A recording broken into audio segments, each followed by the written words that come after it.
Muy bien, hermanos, vamos a dar inicio a nuestro sermón, mensaje de esta mañana. Y como siempre, pues un saludo a los hermanos que nos ven ahí por los diferentes canales. Esta semana ya publicamos el mensaje en Instagram y en Facebook también. Y hemos estado trabajando desde la plataforma de YouTube. Y agradecemos a Dios por la oportunidad que nos da de llegar hasta sus hogares. Y donde quiera que usted se encuentre y esté viendo este programa, quiero que sepa que oramos por ustedes constantemente y oramos porque este mensaje sea efectivo y le sirva a usted, sea útil para usted. Tratamos de predicar y hacer una predicación bíblica en primer lugar y en segundo lugar práctica, algo que se aplique a nuestra realidad, ¿verdad? Porque es más allá que informarles acerca de lo que la Biblia dice, sino que también es poder aplicar lo que la Biblia dice de una manera práctica a nuestras vidas. Toda la experiencia de los personajes bíblicos tienen una relevancia especial cuando se conecta con nuestra propia experiencia. Y yo creo que eso es lo que Dios quiere, que nosotros podamos entender, y así ha sido durante 2000 años, que la experiencia bíblica sea algo que puede aplicar a mi vida y lo puedo usar en una forma práctica.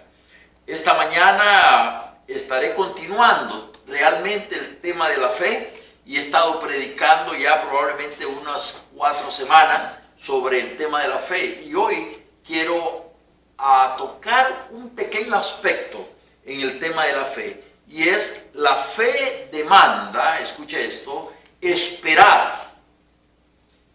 La fe demanda esperar en el tiempo del Señor. ¿Nos estamos comprendiendo? Tenemos que aprender a esperar. La fe lo demanda. Si usted tiene fe, usted tiene que aprender a esperar en el tiempo de Dios. No puede actuar, como vamos a ver hoy, Saúl, locamente. Se le dijeron, locamente has actuado, porque creíste que podías hacer las cosas que no debías. Ya, no. No es cuando usted quiere, no es que ya está desesperado, no es que ya se cansó de esperar, es cuando el tiempo de Dios llega, que el hombre y la mujer de fe sabemos aprender a esperar en Dios. Y cuando llega el tiempo de Dios, hermanos, las cosas son perfectas. Ese es el punto. Antes de eso puede ser trágico, o puede ser que no reciba usted lo que estaba esperando. Bueno, partiremos del punto Hebreos capítulo 11, verso 1. Allí se encuentra la definición de lo que es la fe.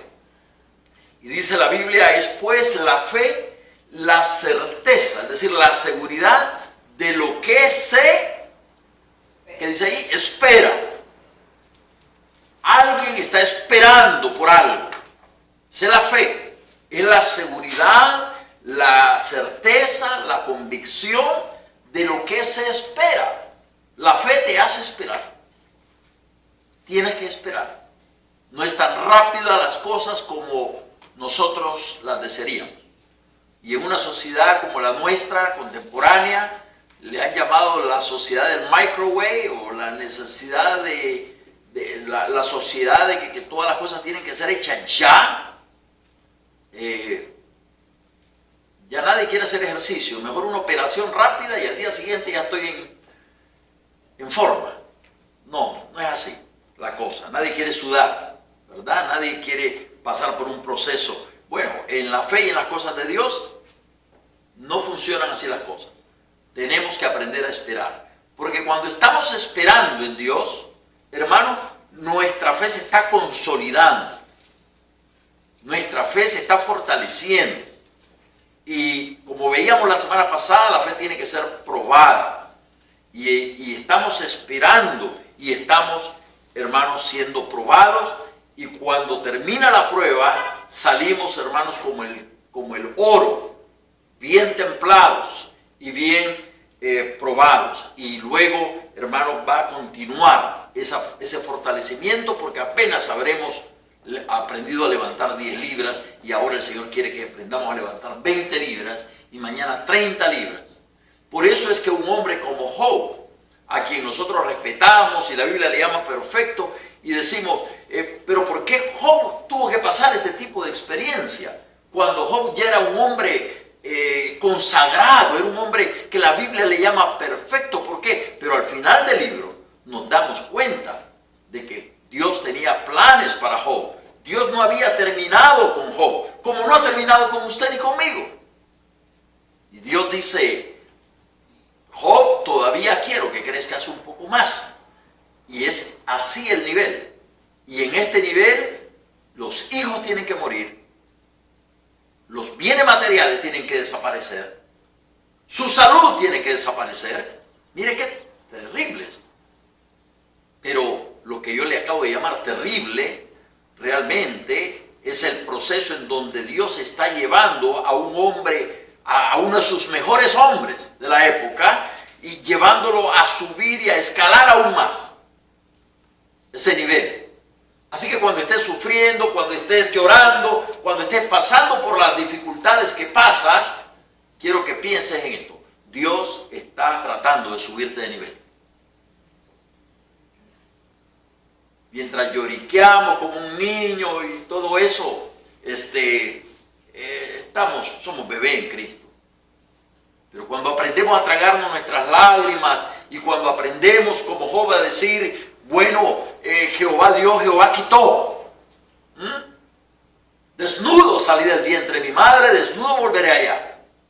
Hermano, nuestro carácter está siendo formado. El mismo Hijo de Dios en algún momento tuvo que decir: Padre, si es posible, pasa de mí esta copa, pero no se haga como yo quiero, sino como tú quieres. Y allí tenemos que llegar. La verdadera madurez cristiana, pienso yo, es esa. Cuando aprendemos a aceptar la voluntad de Dios en nuestras vidas y decimos: Dios es bueno. Esos atributos de Dios como me encantan. Dios es bueno y Dios es fiel. Cuando aprendemos a conocer a Dios, o como Abraham, ¿verdad? Estábamos estudiando que decía: Dios proveerá. ¡Qué afirmación! ¡Qué afirmación! Porque estamos seguros de la bondad de Dios. Absolutamente seguros. La Biblia dice que Job no atribuyó a Dios despropósito alguno. No hubo un mal propósito de parte de Dios, jamás. Y mire qué tremendo. Cuando el hombre de Dios aprende a conocer a Dios, aún, y así es Dios. Dios es lindo. Dios no nos esconde nada. Todo lo presente. Dice que Satanás vino a presentarse delante de él. Y que Dios le dijo: ¿has considerado a mi siervo Job? Imagínense, usted y yo en este momento nos asustamos y decimos: ¿qué es eso? Dios pidiéndole a Satanás que se ha considerado a Job. Está insinuándole que lo pruebe. No es culpa de Satanás, entonces. Parece más bien culpa de Dios, que se lo echó.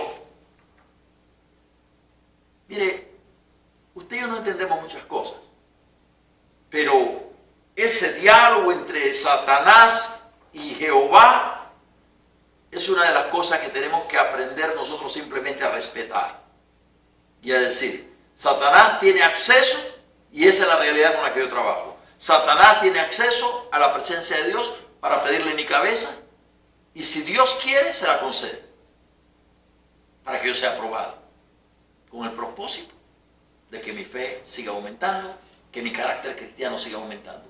Satanás, al final, puede ser hasta un instrumento en las manos de Dios para mi beneficio. No se asusten, no me miren mal, no me miren mal, pero Él es el tentador, dice la Biblia. Dios no tienta a nadie, ni puede ser tentado por el mal. Pero si usted analiza el libro de Job, se dará cuenta que Satanás está siendo utilizado por Dios para que su hijo crezca. Y al final del libro, ¿qué es lo que dice Job? De oídas te había oído, mas ahora mis ojos te han visto. Una vez que el creyente crece, aprende no solamente a respetar la soberanía de Dios, sino que se da cuenta que todas las circunstancias, todo lo que sucede en su vida, Dios tiene el control. Nada está fuera del control de Dios. Job le dijo el Señor le dijo a Satanás: mira, puedes tocarlo, pero guarda su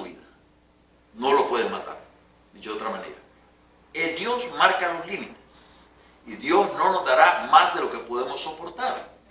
Esa es la Escritura. Así que confiemos en Dios. Confiemos que lo que está sucediendo en nuestra vida está bajo el control y la soberanía de Dios. No has escapado de la soberanía de Dios. No estás allí, Dios no sabe. No, Dios te conoce. Anoche, lo que pasa es que actuamos como mi nieta. Anoche, mi nietecita estaba ahí jugando y el papá le levantó la voz y la regañó. Y la niña empezó a llorar, pero me miraba a mí, como diciendo, rescátame, sálvame, ayúdame, pelea por mí. ¿Quién sabe qué me estaba diciendo? ¿Verdad? Y entonces el abuelo pues le empieza a hablar ahí con palabras, ¿verdad? Pobrecita, mi niña, no sé qué, no me le hacen caso, no me la quieren, cositas, digo, haciéndole llorar. Y ella lloraba más todavía. Así estamos los cristianos. Me acordé de muchos de nosotros, somos muy llorones. No nos puede suceder nada porque ya estamos lloriqueando, ¿verdad? Y estamos, ¿y dónde estaba Dios? ¿Y por qué a mí? Y estas cosas. ¿Por qué? Porque no hemos escalado el nivel en madurez cristiana. Pero usted se dará cuenta cómo a medida que vamos avanzando en la fe, hermanos, vamos aprendiendo a respetar y amar más a Dios. Y vamos aprendiendo que absolutamente todo lo que nos sucede en la vida está bajo el control de Dios y tiene un propósito de Dios. Claro, muchas cosas pueden ser resultado de nuestras malas conductas. Muchas cosas pueden ser resultado de nuestros propios errores. Pero aún eso, dice la palabra en Romanos 8:28, que los que amamos a Dios, todas las cosas nos ayudan a bien. Aún los errores que cometemos, termina Dios usándolos en beneficio. Y usted se dará cuenta que cuando usted crece, usted llega a reconocer estas cosas y llega a darle gracias a Dios por ellas. Estoy seguro que usted y yo juzgaremos al hijo pródigo y diremos, este muchacho, esto y el otro se fue y desperdició todo el dinero del padre y malgastó todo el dinero, y cuando vino, bueno, estoy seguro que toda esa experiencia que acumuló, aunque fue mala, puede ser cambiada a una ganancia. Si usted ha cometido errores en su vida y ha tenido que pagar un precio alto por ello, quizás, pero ahora usted debe darle gracias a Dios por haberle permitido entrar, salir y estar bien, y haber ganado al final, porque adquirió madurez, adquirió sabiduría y sobre todo sabe que no debe volver a meterse en sus problemas. Y ahora, algo más, usted puede aconsejar a alguien y usted puede decirle que no lo haga con seguridad.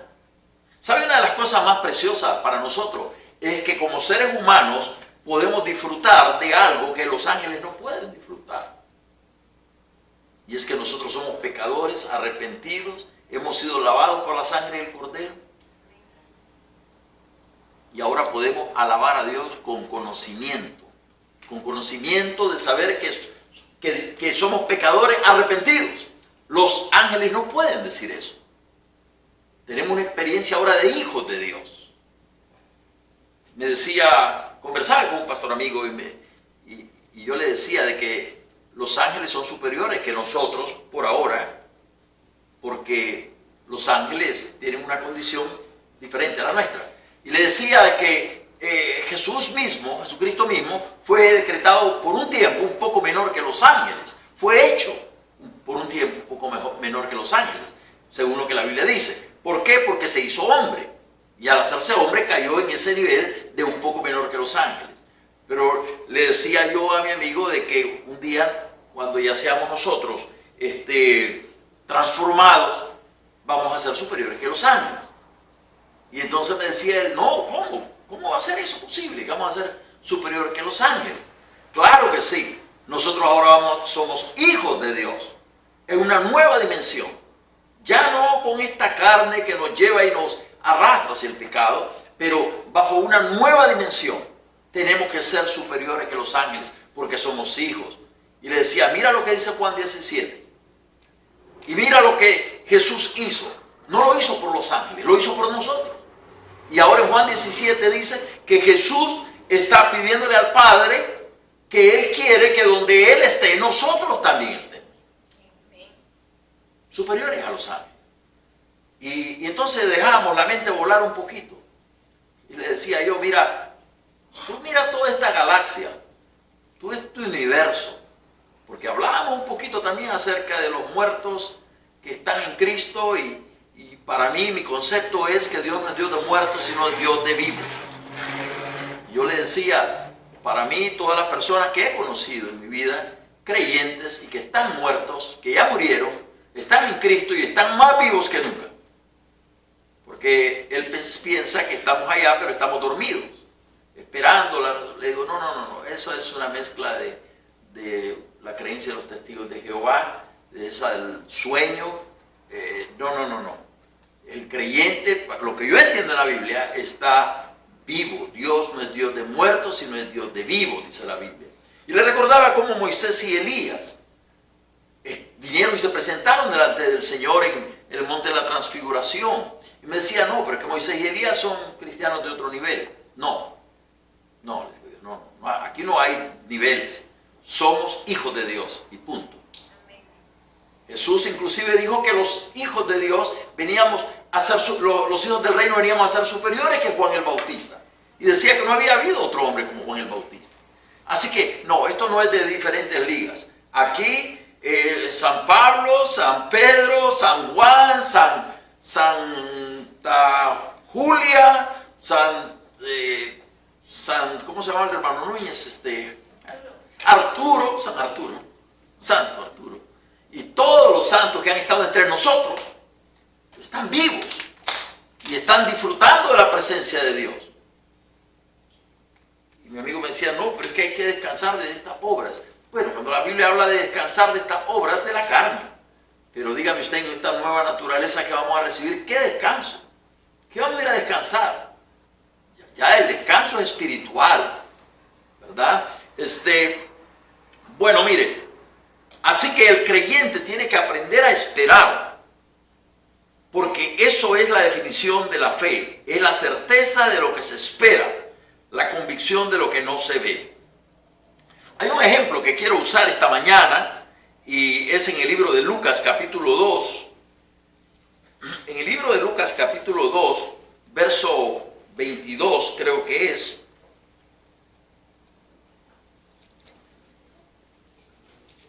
Lucas 2:22.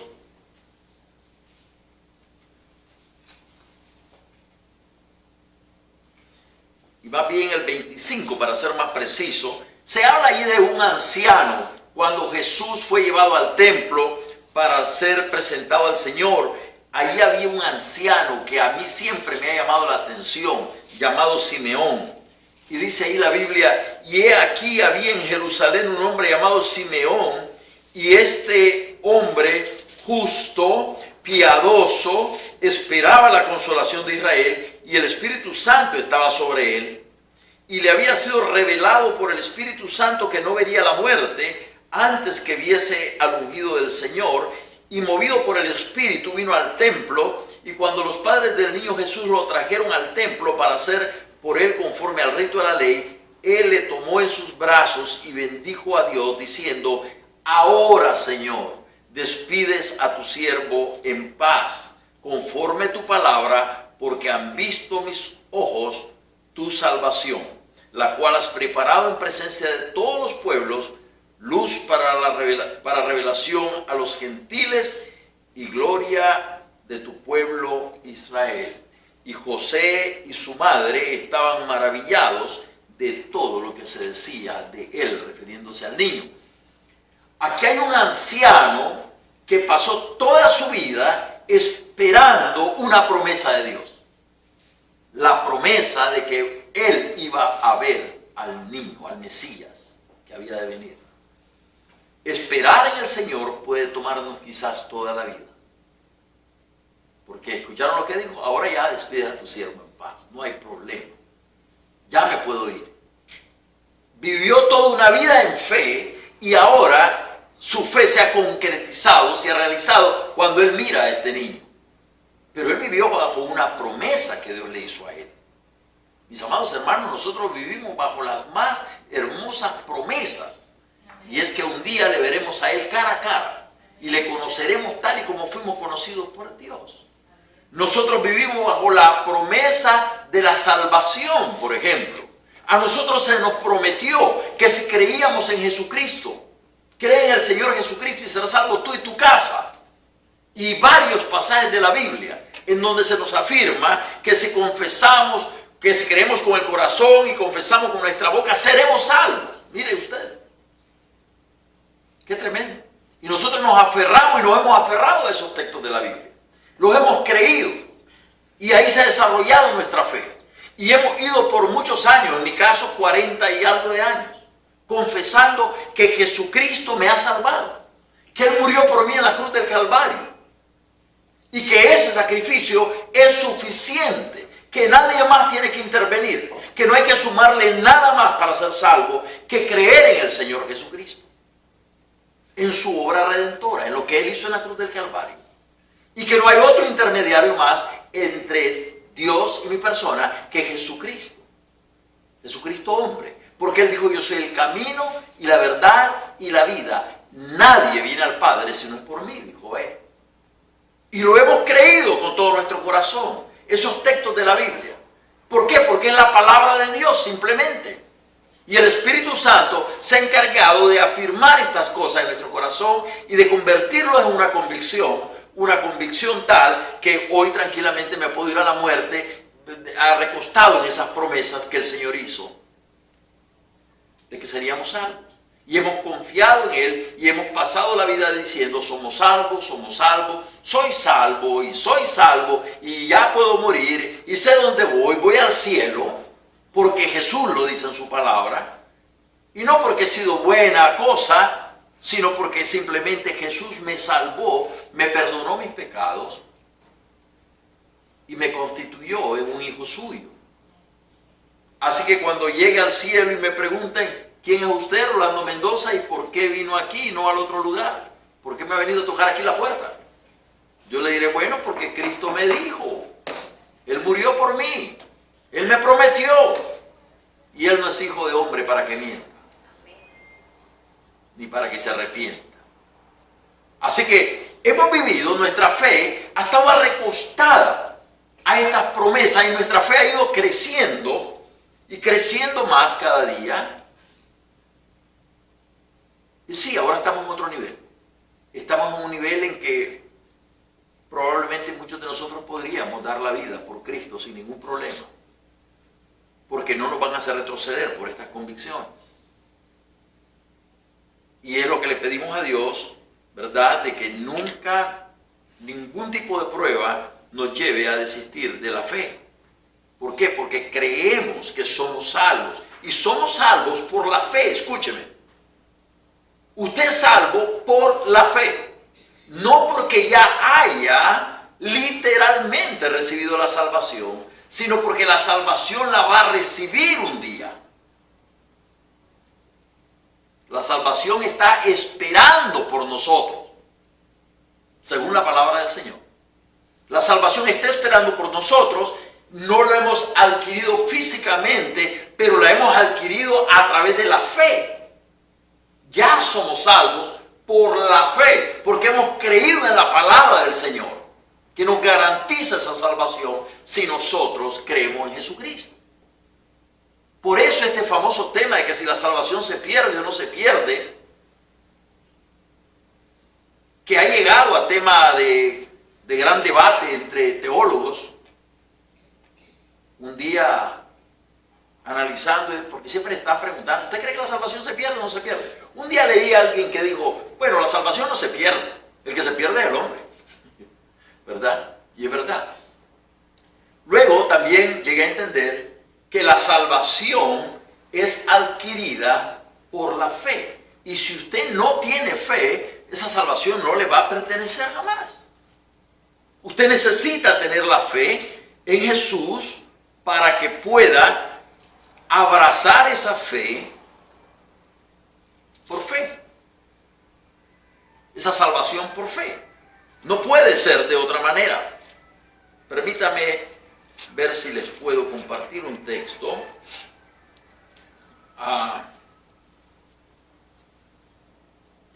Primera de Pedro, capítulo 1.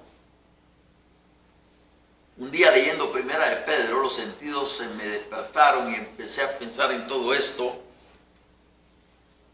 Mire lo que dice el verso 6 del capítulo 1 de Primera de Pedro.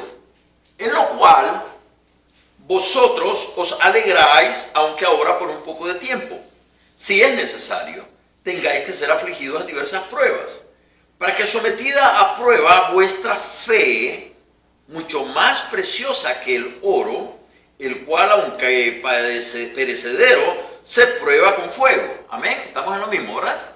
Estamos en lo mismo, en el mismo tema, la fe probada. Sea hallada en balanza, en alabanza, gloria y honra cuando sea manifestado Jesucristo. Escuchen, ¿a quién amáis sin haberle visto? ¿En quién creyendo, aunque ahora no lo veáis físicamente, os alegráis con gozo inefable y glorioso? Qué tremendo, Pedro. Escucha el verso 9. Obteniendo el fin de vuestra fe. O sea, por ahora se demanda la fe de parte nuestra, para que lleguemos a obtener. Pero cuando obtengamos, ya no se va a necesitar fe. Porque la fe es mientras usted no ha alcanzado el objetivo. Cuando usted alcanza un objetivo, no necesita fe. Usted me dice, aquí van a haber unos platos que no tenemos, hasta hoy hemos recogido la ofrenda, pastor, en un papelito, en un platito de cartón. Pero un día tendremos un par de platos en donde, de plata, donde vamos a recoger la ofrenda. Y yo digo, bueno, eso será un día. Pero su fe dice, un día vamos a tener eso. Pero por ese momento usted vive con la fe, que un día va a tener ese plato. Pero ahora el plato ya está allí. Usted no me tiene que convencer que el plato está allí, porque lo estoy viendo con mis ojos. No necesito fe para creer que un plato va a estar ahí. Nos estamos comprendiendo. Así es la fe. Y así son las promesas y así es la salvación. Obteniendo el fin de vuestra fe, que es la salvación de vuestras almas. Cuando alcancemos la salvación, ya no se necesitará fe para creer que somos salvos. Hoy decimos que somos salvos porque estamos confesando algo que todavía no hemos alcanzado físicamente, pero sí lo hemos alcanzado con los ojos de la fe. Entonces, cuando la gente deja de creer en esa salvación y usted luego trata de decir es que perdió su salvación, no perdió nada porque nunca la tuvo realmente. Mientras creyó, pues estaba caminando hacia la salvación. Pero cuando dejó de creer, simplemente le pasó lo de Pedro, se empezó a hundir en el agua. Él estaba caminando en fe y él estaba caminando literalmente sobre el agua. Muchos creyentes, porque yo les diré algo, esto de la vida en Cristo es una vida sobrenatural. Caminar en Cristo es caminar sobrenaturalmente. Yo tengo un sermón que lo predico así. Es la vida sobrenatural del cristianismo, del evangelio.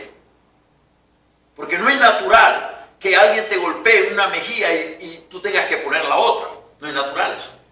Lo natural es yo te la regreso y verás que tan fuerte pego, ¿verdad? O me hicieron, entonces yo tengo que odiar. Pero en el evangelio nos mandan a perdonar. Así que esto es diferente, totalmente diferente. Y Pedro estaba caminando y estaba caminando como yo ahora mismo en esto sólido, en esta plataforma sólida, porque Jesús lo estaba haciendo. Él miró a Jesús haciéndolo y él dijo, si eres tú que manda que yo camine a ti. Y Jesús dijo, ve, no hay problema.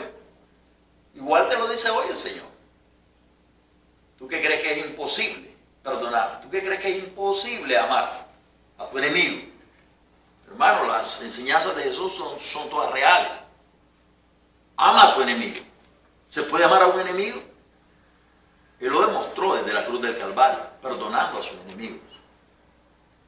Lo hizo para modelar un carácter. Y es el verdadero carácter que Dios quiere que nosotros desarrollemos. Que amemos a nuestros enemigos. Y si aprendes a amar a tu enemigo, amar a tu esposa es lo más simple. Llegar a amar a alguien por ahí, no, el Señor nos marca el extremo. Nos dice, ama a tu enemigo. Se ríen los hermanos, ¿verdad?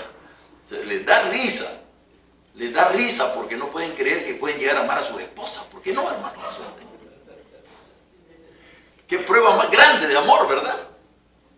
No, es que, imagínense, convivir con una persona todos los días es cosa seria.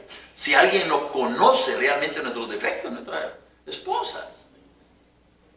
Si alguien me escucha roncar, hermano, no es el vecino, bueno, el vecino también a veces me escucha roncar. Puedo llegar a ese nivel. Obteniendo el fin de vuestra fe, que es la salvación de vuestras almas.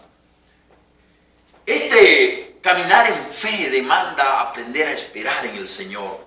Este Simeón, del que les hablaba, era un hombre justo, piadoso, esperaba la consolación de Israel. El Espíritu Santo estaba sobre él. Le había sido revelado por el Espíritu Santo que no vería la muerte antes que viera el ungido del Señor. Mire que todo esto se consigue en fe. Usted aprende a esperar en fe. Y ya es un anciano. También lo vimos hace poco en la vida de Abraham y de Sara. Aunque también nos podemos usar como un ejemplo negativo en donde podemos decir, mire lo que es no esperar en fe. No esperaron en fe y se metieron a querer ellos arreglar las cosas y hacer las cosas a su manera y se metieron, la esposa le ofreció a Agar su sierva, él la tomó para tener el hijo de la promesa, supuestamente. Dios aparece en el escenario y dice, no, espérame, yo no necesito que me ayudes. Yo no necesito que me ayudes. Lo que pasa es que te estoy tratando de llevar al extremo. Y quiero que el hijo que te prometí lo tengas cuando tú ya tengas 100 años. Ese es mi verdadero plan, dice Dios.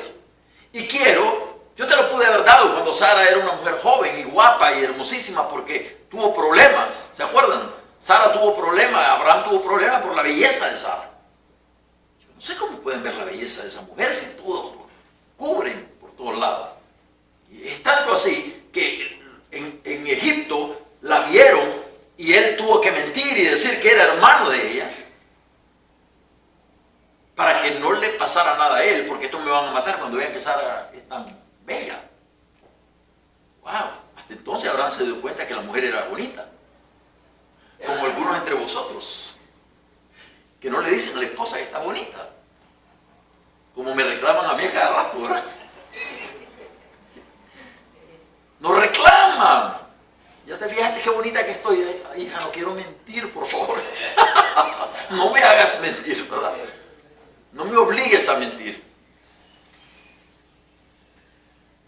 No, si son bonitas nuestras mujeres. No vaya a ser que otra nos diga, ¿verdad? Y después. Sí. Cuando converso con los hermanos digo, qué buenas mujeres las que tenemos. Es verdad. Amén. Es verdad. Qué buenas mujeres las que Dios nos ha dado. Bueno, mire, Abraham dice, mi mujer está muy bella, muy hermosa y estos me van a matar por culpa de ella. Cuando le diga eso. Entonces miente, dice que es su esposa, dice que es su hermana. Y ya se la andan quitando. Y lo empiezan a favorecer con riquezas. Se empieza a hacer más rico todavía. Y Dios tiene que intervenir en el asunto. Y quiere matar al egipcio. Y el egipcio se molesta y dice, ¿por qué nos mentiste? Así que vemos al padre de la fe, Abraham, también ahí con mentirillas y tratando de hacer las cosas a su manera, no confiando plenamente en Dios. Ese es el mismo hombre que más tarde lo vamos a ver confiándole a Dios la vida de su hijo. Ven, todos tenemos que mejorar en el nivel de la fe. Por eso no podemos estar juzgando a la gente por lo que fue hace 10 años, 15 años, 20 años, los errores que cometió. ¿Por qué? Porque usted tiene que confiar y decir, bueno, esa persona en esa época era a lo mejor un joven, cometió sus errores. Hoy ya es otra cosa. Ahora está en Cristo. Hay un joven que yo miro en el Facebook y me da gusto verlo, que ha avanzado en su fe. Pero no deja de venir a mi mente recuerdos de cosas que cuando era un muchacho hizo. Entonces el que tiene problemas ahora soy yo. Porque tengo problemas para aceptarlo tal y como él es ahora. Y dejar de estarlo viendo de como fue hace muchos años. Y los daños que causó. Hay un muchachito allá en Nicaragua que ahora debe ser un joven todavía creo. Pero le decía a mi hermano, le dijo a mi hermano, no hace mucho, cómo me duele haberle robado al pastor Rolando.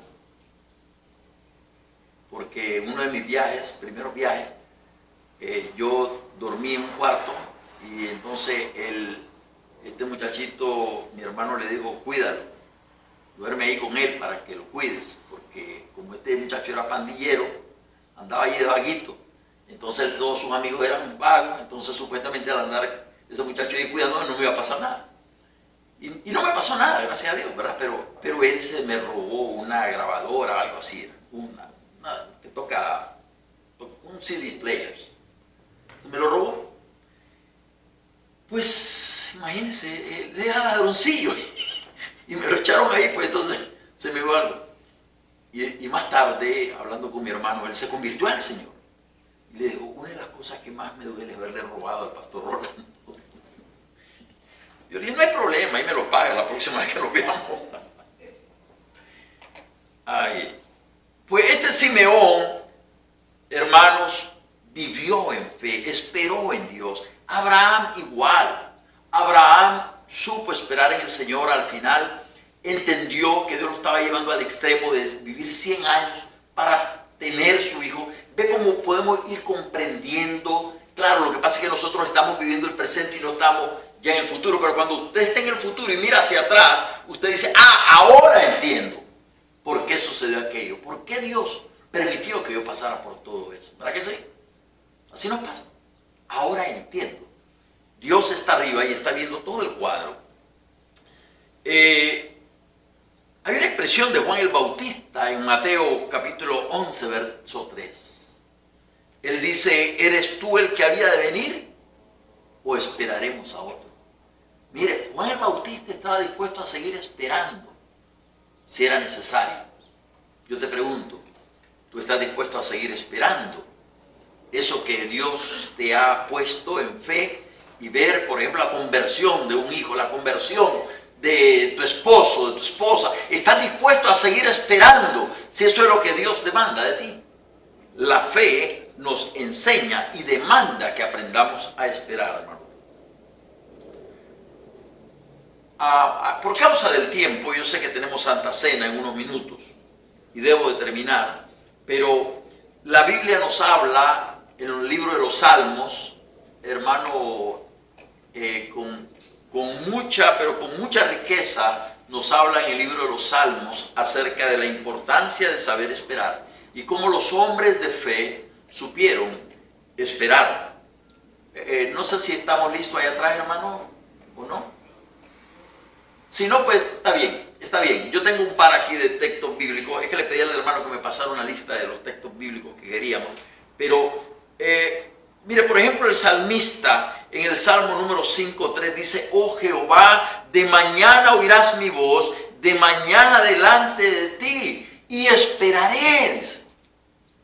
Hay que aprender a esperar. El salmista en el 119:49, es que les quería mostrar la cantidad de textos que habla acerca de esperar, pero él dice, acuérdate de la palabra dada a tu siervo, en la cual me has hecho esperar.